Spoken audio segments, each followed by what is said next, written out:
I am honored to have been invited to give my thoughts in this very important forum of the Interfaith Dialogue sponsored by His Highness King Abdullah of Saudi Arabia.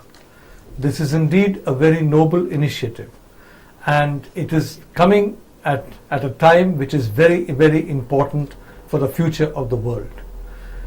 During the last century and the centuries before that, wars were fought over territory, wars were fought over colonial expansion, but we cannot forget that in centuries past, many very, very destructive conflicts have been fought entirely on questions of faith.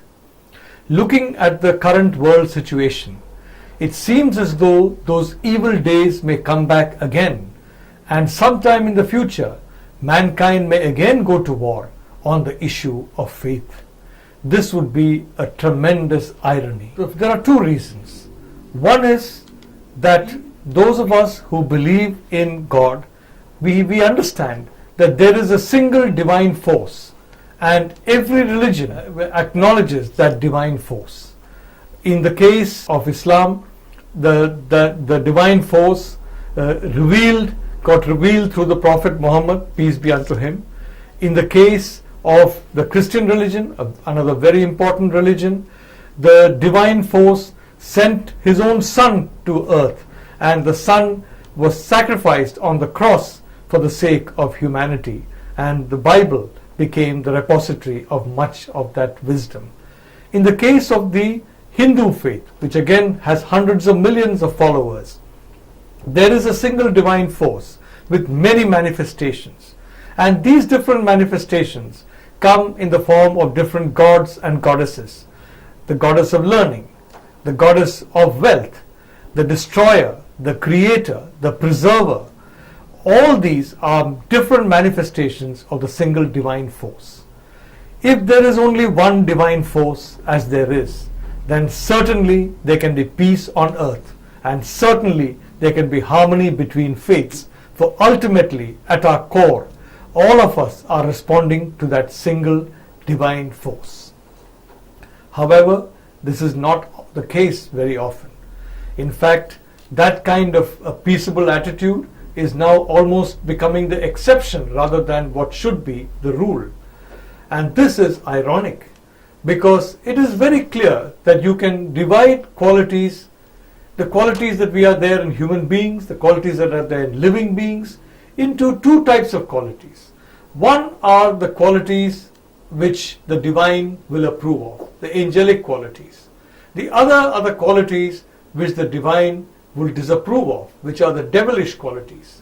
The angelic qualities are love, compassion, tolerance, beneficence. These are all different manifestations of angelic qualities. Compassion, mercy, tolerance, beneficence, all these are manifestations of this divine force. On the other hand, the devilish manifestations are hatred, violence, greed, and these manifestations are unfortunately rampant throughout the world. Very strangely, many who have shown the most utmost greed nevertheless believe themselves to be people who respect the divine. We must point out to them that those who have hatred in their hearts, intolerance in their hearts, greed in their hearts, those who have no compassion, those who have no mercy, no beneficence, they cannot be said to have any link with the divine force. They can only be said to have a link with the devilish forces. So this is the struggle that all of us as human beings are facing.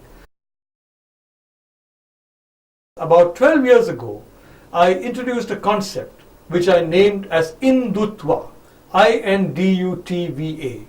And this concept was very simple. Looking at the history of India, I said that in every Indian, the genetic DNA, the cultural genetic DNA has got three powerful strands. One is the Vedic strand, the strand that has been here the longest, the strand that is very powerful in India and which you can see across the land in the shape of so much devotion and so much prayer across so many temples. The second is the Mughal strand. Again, a very powerful strand. And that strand again can be seen not only in places of worship, but it can be seen in dress, in language. For example, the language of Hindi films is basically the language of the Mughals. Much of the dress and much of the food of large parts of India is essentially Mughal. And there is a very heavy influence of Mughal and Persian into our culture. The third powerful force is Western. The impact of the West on India has been profound. Not only is India the country with the largest number of English-speaking people in the world, but India has absorbed several elements of Western culture. Each of us has absorbed these several elements. When we look at ourselves, yes, we may be Hindu or Muslim or Christian, we may belong to other faiths, but the reality is, in our DNA, these three powerful cultural influences are there, and hence we are actually brothers and sisters of each other. Culturally, whatever faith we belong to, we are brothers and sisters of each other. What applies to India applies today to the whole world.